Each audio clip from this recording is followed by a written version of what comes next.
Baik. Bismillahirrahmanirrahim. Assalamualaikum warahmatullahi wabarakatuh. Waalaikumsalam warahmatullahi wabarakatuh. Pada pagi hari di sebuah puskesmas Kebun Manggis dengan 3 dokter dan 5 perawat melayani kurang lebih 100 pasien per hari, terjadi peningkatan keluhan masyarakat terkait lama waktu tunggu, konseling yang kurang komprehensif, serta ketidakkonsistenan tata laksana penyakit kronis. Sebagai respon, dilakukan audit medik dengan fokus pada manajemen hipertensi dan diabetes mellitus tipe 2. Baik, selanjutnya saya serahkan kepada Ketua Audit, Dr. Arshilia Najmina. Baik, Assalamualaikum warahmatullahi wabarakatuh. Waalaikumsalam warahmatullahi wabarakatuh. Baik, selamat pagi semuanya. Untuk memulai audit medik pada hari ini, mari kita membaca Bismillahirrahmanirrahim. Yang terhormat Dr. Alina Afifah dan pihak manajemen, pihak puskesmas, para staf-staf dan juga para auditor yang tidak bisa saya sebutkan satu-satu. Terima kasih sudah meluangkan waktunya dalam kesempatan audit medik ini. Izinkan memperkenalkan diri, nama saya Dr. Arshilia Najmina, selaku tim ketua medik, dan bersama tim saya, auditor pertama Dr. Rahmania, auditor kedua Dr. Kaila, auditor ketiga Dr. Habibi, dan sekretaris saya Dr. Farid.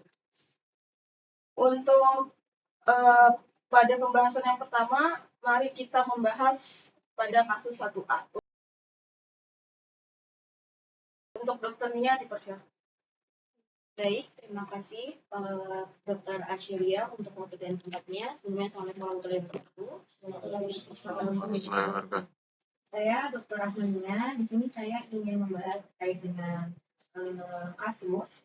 Jadi kami di sini mendapatkan data ataupun laporan tentang hipertensi yang sudah berjalan. Di sini saya mendapatkan laporan salah satu pasien dari salah satu rekam medis pasien atas nama dengan Siti yang memiliki riwayat hipertensi. Mungkin boleh dari pihak reviewer untuk memberitahukan pada tim audit lain terkait dengan rekam medis pasien. Baik, izin seluruh audit. Waalaikumsalam warahmatullahi wabarakatuh. Saya Dr. Ahmad Gunardi selaku review medik. Di sini Nyonya S umur 80 tahun tidak terkontrol. Di sini tidak ada dokumentasi pelaksanaan perubahan manajemen untuk hipertensi gitu. Jadi nggak ada perubahan plannya lah gitu. Jadi rekam medik ini seharusnya itu ada manajemen tata laksana atau apa gitu kan di sini. Cuma di sini di rekam medik ini tidak ada gitu. Mungkin lebih lengkapnya nanti dokter auditor, Dr. Rahmania selaku dokter auditor bisa membahas ya.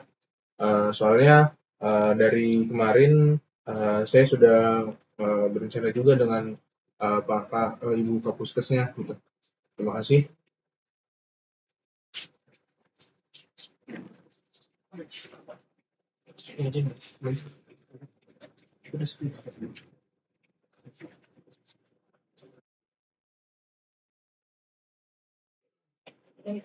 Baik, sebelumnya terima kasih kepada Dr. Ahmad yang sudah menjelaskan selaku reviewer.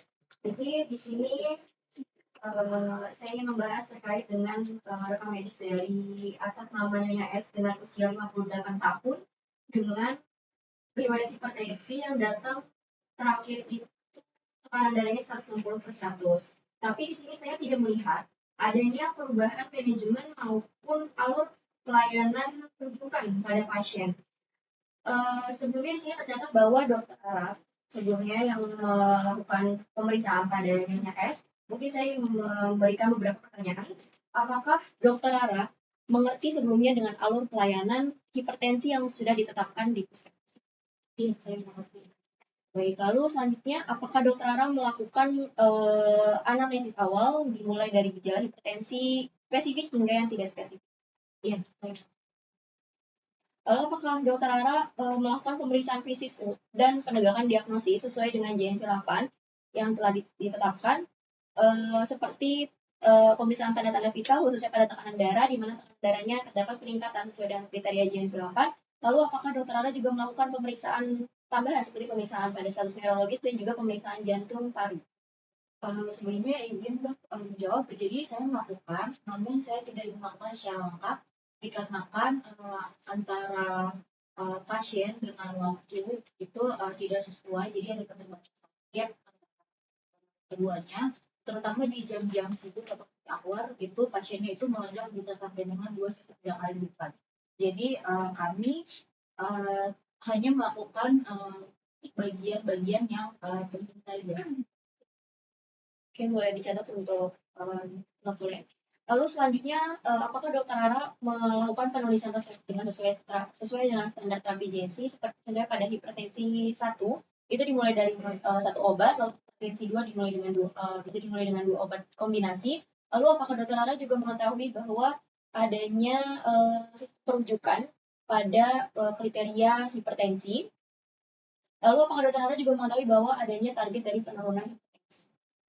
Sebelumnya izin menjawab, saya melakukan penulisan resep dan sesuai dengan SOP yang berlaku, namun tidak menutup kemungkinan pada saat lonjakan pasien yang begitu tinggi, kadang kami ada melakukan kealpaan, tidak melakukan pendokumentasian rekam medis secara benar.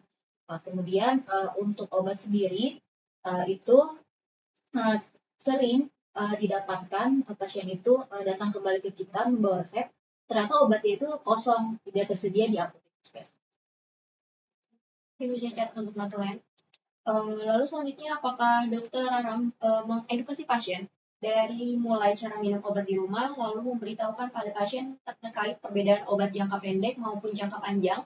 Lalu apakah dokter Ara juga memberitahu bahwa pasien harus kontrol 2 hingga 4 minggu untuk optimasi terapi, lalu melakukan monitoring tekanan darah di rumah, dan apakah dokter Ara juga memberitahu untuk melakukan pemeriksaan komplikasi minimal tiap 1 bulan? Sebelumnya izin menjawab, jadi saya melakukan, tapi saya hanya melakukan yang pertama itu saya memberitahu kepada pasien untuk aturan pakai obatnya, kemudian untuk pasien datang kontrol 2-4 minggu, karena mempertimbangkan nanti apakah pasien itu perlu dirujuk atau tidak, dan juga saya memberitahukan untuk jika ada komplikasi nanti kontrol setiap 1 bulan, namun terkendala terkadang pasien itu tidak datang di waktu yang sudah ditentukan untuk konsul. Jadi kita tidak bisa tahu apakah kita tidak bisa meminta kepada pasien persetujuan untuk dilakukannya rujukan jika memang mungkin. Lalu selanjutnya, apakah dokter Ara juga melakukan pencatatan pada rekam medis pasien? Ya, saya melakukan, namun seperti yang tadi awal saya bilang, terkadang memang saya menyadari karena keterbatasan saya dan keterbatasan waktu juga, jadi saya kasihan dengan pasien yang menunggu di luar, jadi terkadang kita tidak lengkap untuk mencatat. Oke, baik untuk dari saya, untuk dari kasus hipertensi ini mungkin cukup, saya kembalikan kepada ketua audit. Baik, terima kasih Dokter Ahmadiyah. Ulangannya untuk selanjutnya untuk saran dan masukan akan disampaikan di akhir ya. Selanjutnya kita membahas kasus 1B.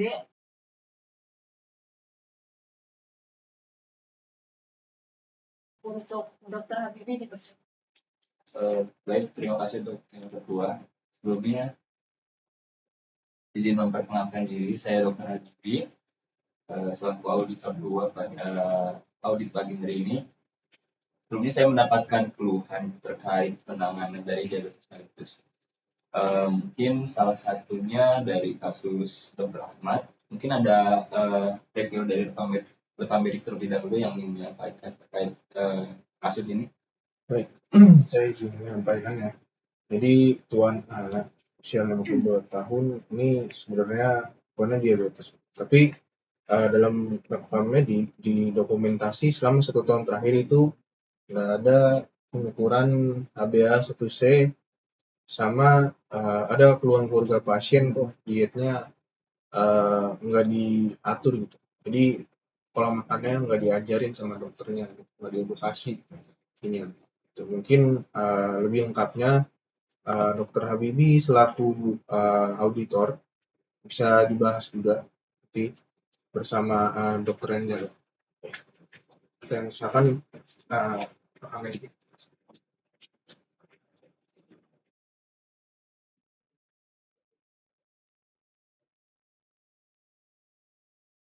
Baik, terima kasih Dr. Gugun untuk dokumen dari medisnya.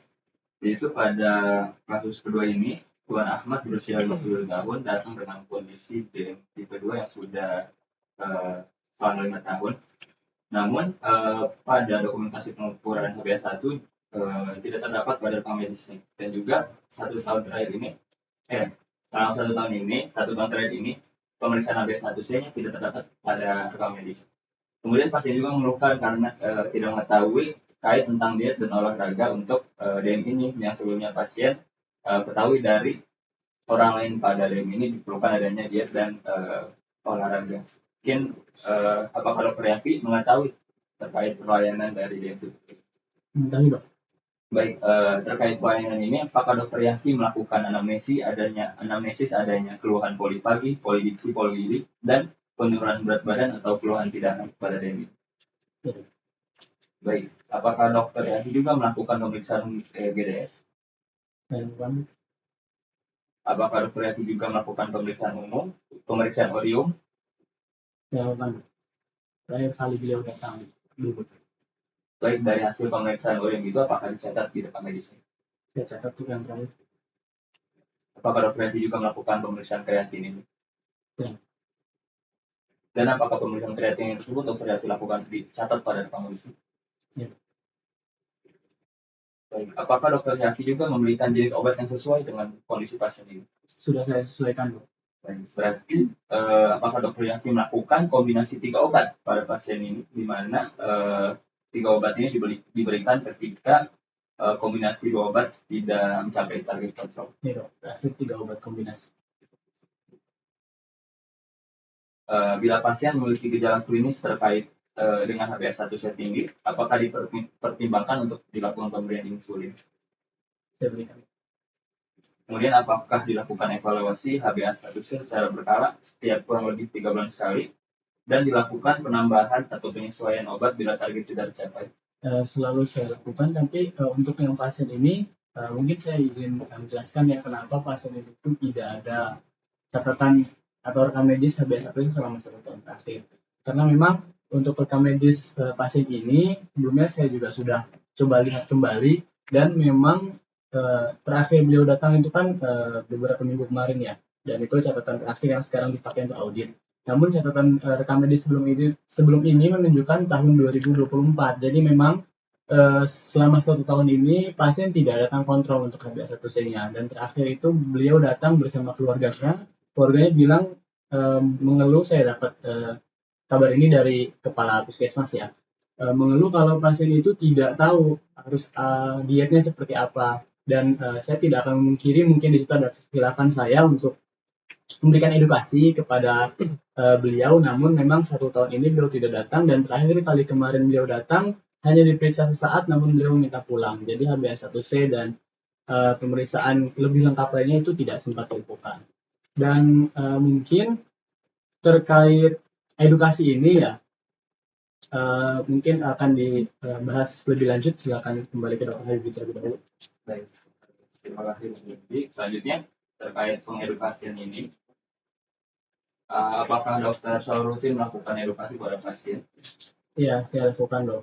Apakah dokter juga menjelaskan terkait definisi, penyebab, dan perjalanan penyakit pada DM? Saya lakukan. Apakah dokter juga menjelaskan terkait dari target glikemik seperti GDS, GDP? Iya dok. Dan juga apakah dokter menjelaskan untuk terapi nutrisi seperti diet? Nah, untuk itu biasanya memang saya jelaskan. Nah, namun memang edukasi ini seringnya itu saya lengkap mengedukasi itu ketika pasien baru dok. Kalau pasien-pasien kontrol itu kadang nggak sempat semuanya. Kenapa? Karena memang kami memiliki keterbatasan waktu. Karena setiap kali saya menerima pasien, bukannya pasien itu berkurang, justru yang menunggu semakin banyak. Nah, jadi untuk meminimalisir itu memang saya tidak merasa leluasa dalam hal mengedukasi karena keterbatasan waktu yang dimiliki.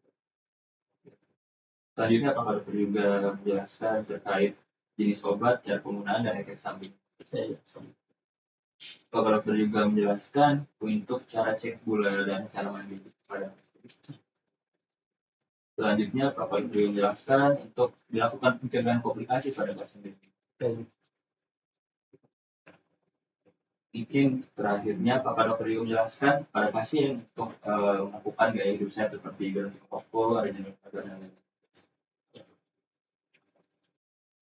Terima kasih untuk jawabannya. Mungkin saya boleh sampaikan pada Terima kasih kepada Dr. Tadi. Untuk saran dan masukan akan di akhir. Untuk selanjutnya kita membahas tentang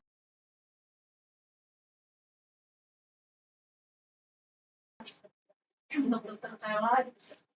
Baik, sebelumnya perkenalkan saya Dr. Kayla. Di sini saya mendapatkan kasus di mana terdapat Nyonya Dewi berusia 65 tahun. Mungkin sebelumnya pada tim reviewer boleh untuk membacakan rekam medisnya terlebih dahulu. Baik, saya akan membacakan di sini ada Nyonya D, usia 65 tahun. Di sini tidak terdapat pemeriksaan urin atau kreatinin, yang dimana itu untuk mendeteksi nefropati. Dan juga di sini juga nggak ada tablet yang nggak sesuai dengan rekomendasi guideline ya. Guideline yang sudah kita pakai, PNPK dan lain-lain itu nggak ada. Menurutku sih ini yang nggak sesuai dengan rekomendasi gitu. Kalau dari sini, di sini kan pasti ada pemberian set obat melalui rekam medik. Oke, saya serahkan rekam mediknya ke Dr. Kayla. Baik, jadi di sini seperti yang dibacakan oleh para tim reviewer itu terdapat Nyonya Dewi berusia 65 tahun dengan kondisi hipertensi dan juga diabetes mellitus. Kemudian tidak ada pemeriksaan urin atau kreatinin untuk mendeteksi apakah adanya nefropati dan juga pemberian tablet yang tidak sesuai dengan rekomendasi dari guideline. Baik, Dr. Naila, apakah pasien diabetes mellitus di sini sudah pernah melakukan screening nefropati seperti pemeriksaan urin albumin atau kreatinin? Baik, izin menjawab Dr. Kayla.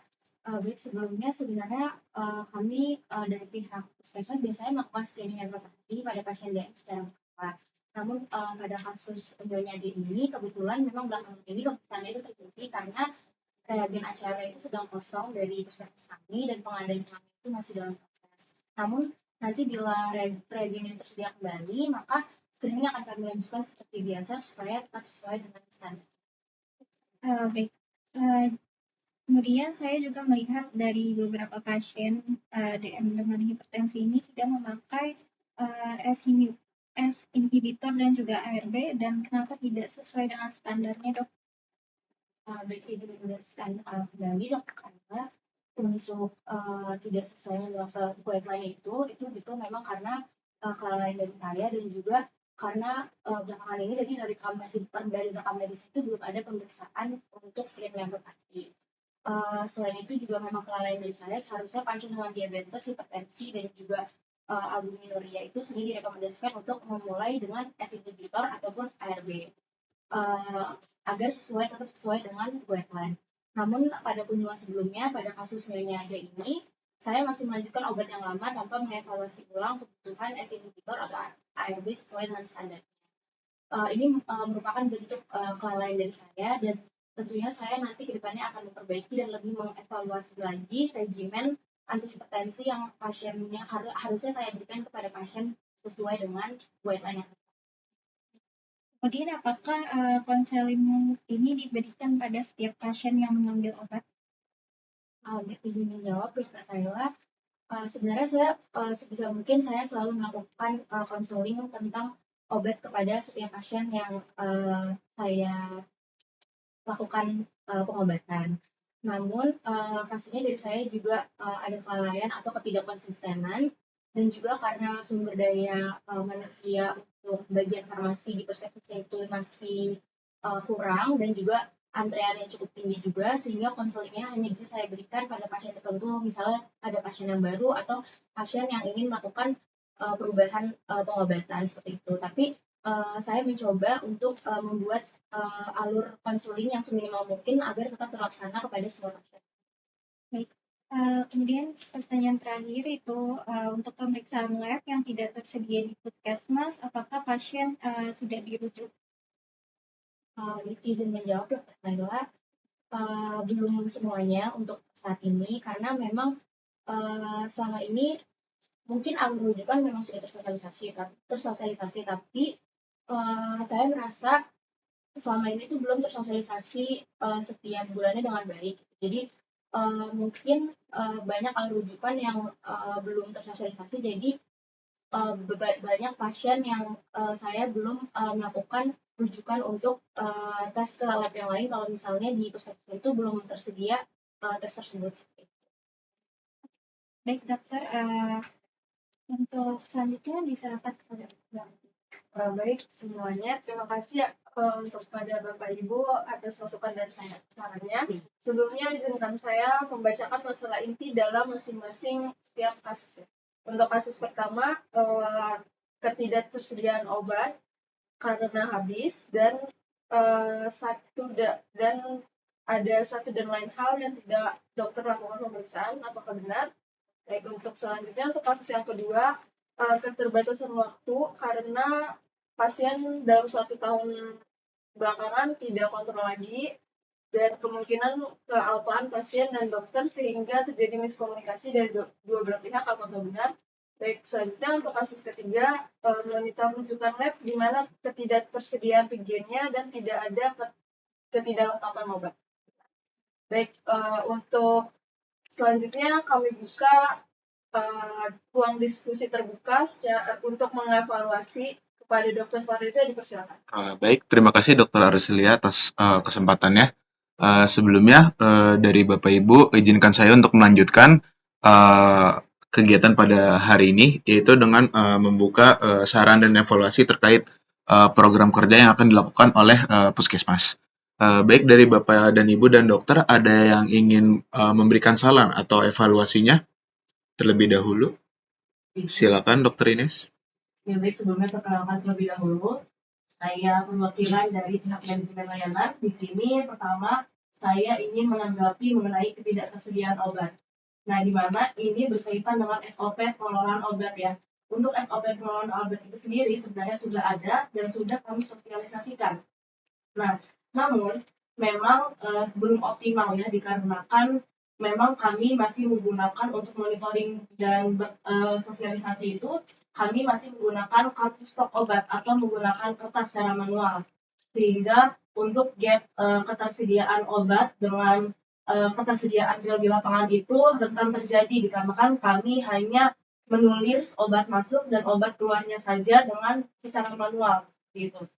Nah, di mana idealnya untuk monitoring kartu stok obat itu dilakukan setiap harinya oleh petugas farmasi dan dilakukan setiap bulan ya secara formal oleh kepala atau penanggung jawab farmasi. Itu idealnya. Nah, tetapi memang nanti kami dari pihak manajemen ingin melakukan evaluasi mutu layanan terhadap pelatihan-pelatihan terhadap pihak yang bersangkutan. Dan kami akan mungkin nanti ke depannya akan menggunakan sistem berbasis komputer agar tidak terjadi hal yang tidak diinginkan, karena sistem berbasis komputer itu biasanya itu menggunakan mekanisme early warning, di mana nantinya itu dapat terdeteksi obat-obat yang memang stoknya sudah menipis dan nantinya tidak terjadi hal seperti ini lagi. Nah, dalam proses itu pastinya kami dari pihak manajemen layanan akan melakukan pelatihan kembali kepada pihak terkait agar koordinasi mengenai monitoring kartu stok obat itu ditingkatkan gitu, diperketat juga yang tadinya sebulan, insya Allah nanti akan berjalan setiap minggunya, tidak per bulan lagi, agar kejadian ini tidak terulang kembali. Selanjutnya untuk tadi di kasus ke-1 juga untuk ada kealpaan dari dokternya, yaitu tidak menulis di rekam medis, dan di mana sebenarnya SOP-nya itu seharusnya apapun itu kami tulis di rekam medis. Tetapi memang nantinya untuk kasus itu saya akan menggunakan, insya Allah juga akan kedepannya menggunakan sistem berbasis komputer, sehingga nantinya untuk rekam medis juga bisa kita tulis di komputer dan efisiensi waktunya untuk rekam medis ada. Baik, terima kasih Dokter Ines. Dari Bapak Ibu atau dari dokter lain ada yang ingin menambahkan terkait permasalahan pada hari ini? Silakan Dokter Yafi. Sebelumnya saya ingin meminta tanggapan ya lebih tepatnya atau mungkin sedikit memberi saran terkait waktu tunggu pasien, karena kan tadi saya keluhkan, saya minta tanggapan kepada pihak manajemen layanan terkait waktu pasien ini. Kan saya rasa waktu kami sebagai dokter yang jaga itu kurang efisien dalam waktu memeriksanya antara pasien dengan dokter. Kenapa? Karena kenapa perawat itu harus melakukan PTV bersamaan di ruangan yang sama dengan kita. Mungkin pihak manajemen bisa memberikan tanggapan terkait hal itu. Terima kasih Dr. Yafi. Di sini saya izin menjawab sebagai perwakilan pihak manajemen, di mana sebenarnya kami menyadari bahwa waktu pelayanan di puskesmas kami itu kurang optimal, dikarenakan memang untuk pemeriksaan tanda-tanda vital itu dilakukan di satu ruangan yang sama bersama pemeriksaan dokter. Nah, hal itu menjadikan efisiensi waktunya tidak tercapai, yaitu sesuai SOP kita yang ada, kurang dari 15 menit untuk pemeriksaan dari pasien tersebut. Nah, untuk nantinya ke depannya, kami juga akan melakukan evaluasi mutu layanan terhadap pelayanan tersebut, di mana nantinya untuk tanda-tanda vital dan pre-screening itu dilakukan di ruang perawat ataupun di tempat administrasi, sehingga untuk efisiensi waktu sesuai SOP, yaitu kurang dari 15 menit itu tercapai, dan untuk kasus seperti dokternya tidak melakukan edukasi karena keterbatasan waktu, itu tidak terjadi lagi. Seperti itu mungkin. Baik, terima kasih Dokter Yafi dan Dokter Ines. Dari Bapak Ibu dan dari dokter lain ada yang ingin menambahkan lagi terkait SHNF? Silakan Dokter. Baik, terima kasih pada Pak tentunya izin sebelumnya ini izin menambahkan dan juga jadi saya sebelumnya saya setuju dengan yang semuanya nanti akan diubah ke berbasis komputer agar lebih memudahkan dan agar lebih efisien waktunya lebih baik. Namun perlu sedikit saran ya untuk sistem rujukan sendiri yang dimana terkadang pasien itu tidak kontrol dalam waktu yang sudah ditentukan. Nah itu bisa untuk kedepannya boleh kita untuk reminder kembali via WhatsApp ataupun via apa. Jadi ibu atau bapak ada jadwal kontrol lagi kapan, karena itu kan untuk memajukan layanan dari puskesmas juga kan.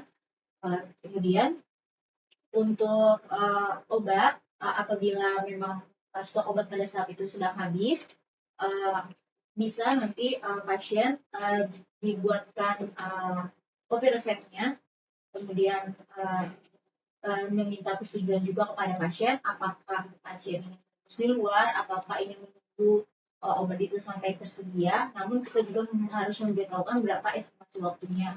Dan jika memang pasien itu terkadang kan kalau untuk balik lagi pasien ke puskesmas hanya untuk mengambil obat itu terkadang pasien itu suka males ya untuk balik lagi. Nah itu bisa dengan nanti dari pihak puskesmas sendiri itu istilahnya sekarang udah ada antarkan ke rumah atau di GoCen atau di Gojek ya. Itu untuk juga menarik pasien-pasien lain di lingkungan sekitar, itu juga salah satu sebagai media promosi kita. Jadi nanti kan media promosi kita, jadi nanti pasien tersebut bisa memberitahu antar mulut ke mulut bahwa pelayanan di puskesmas kita ini lebih baik dan lebih perhatian, lebih care dibandingkan dengan puskesmas lain. Baik, terima kasih Dokter Mutiara. Izin saya melanjutkan, apakah ada tambahan lagi terkait evaluasi dan saran pada kasus pada hari ini? Silakan Dokter Ines. Ya baik. Sebelumnya saya berterima kasih atas masukan dari Dokter Ara, itu sangat berarti sekali. Tapi alhamdulillah untuk pihak manajemen layanan sudah melakukan diskusi terkait memang di pihak manajemen layanan ini ingin melakukan pendekatan terbaru, yang dimana pendekatan terbarunya itu adalah pendekatan secara holistik, dimana tadi sesuai dengan saran Dokter Ara, kami ingin menggunakan sistem berbasis elektronik juga, di mana nantinya agar memudahkan pasien yang malas untuk konsultasi, nantinya kami akan meminta dari bisa nomor teleponnya atau nomor WhatsApp-nya. Nantinya kami akan melakukan edukasi di situ ya, terkait nantinya untuk kontrol lagi ataupun bagaimana. Dan kami juga akan melakukan pendekatan holistik kepada keluarga-keluarganya juga. Nah, insya Allah itu kami akan laksanakan 3 bulan ke depan. Kami akan berdiskusi terlebih dahulu. Lalu selanjutnya juga untuk masalah reagen ya, Dokter Ara. Untuk masalah reagen itu sendiri sebenarnya sama ya dengan masalah tadi kartu stok obat, di mana kami masih menggunakan secara manual, karena itu banyak miss. Jadi untuk early warning itu belum ada gitu, karena kami masih menggunakan secara manual.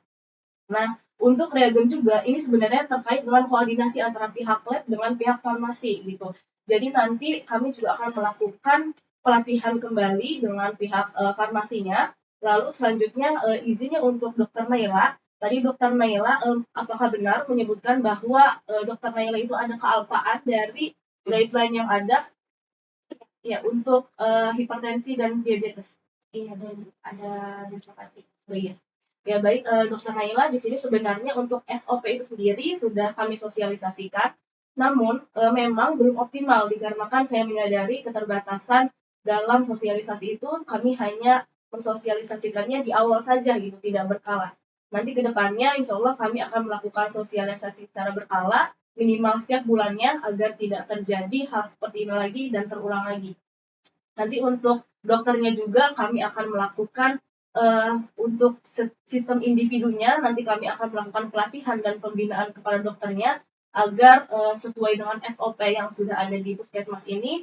Lalu jika masuk ke sistemnya, yaitu kami akan melakukan mutu pelayanan, yaitu dengan melakukan plan, do, studi ataupun checklist dan act. Jadi kita akan melakukan mutu layanan untuk meningkatkan dari mutu puskesmas ini. Baik, mungkin hanya sekian. Baik, terima kasih Dokter Ines dan Dokter Naila. Apakah dari Bapak Ibu atau dari dokter lain ada yang ingin menambahkan? Izin untuk Silakan Dokter Nia.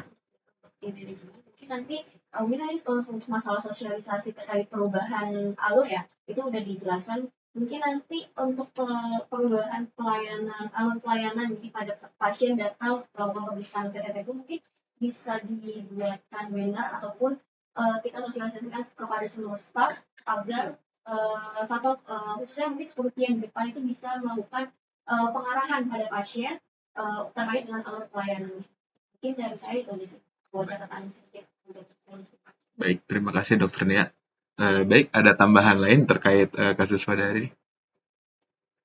Oke, baik, dirasa cukup. Izinkan saya untuk menampilkan garis besar dari saran dan evaluasinya. Yang pertama itu ada untuk mempercepat waktu tunggu.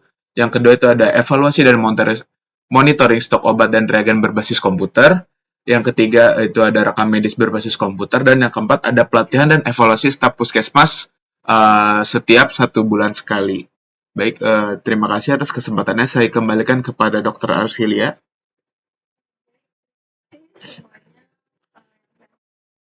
Yang sebesar-besarnya sudah menyempatkan waktu pada pagi hari ini. Semoga audit medik pada hari ini bukan cuma sekedar evaluasi dan saran, tetapi memberikan peningkatan mutu pelayanan kesehatan pasien serta profesionalisme kita sebagai tenaga kesehatan. Dengan ini saya tutup acara audit medik. Terima kasih atas perhatiannya. Wassalamualaikum warahmatullahi wabarakatuh. Waalaikumsalam warahmatullahi wabarakatuh.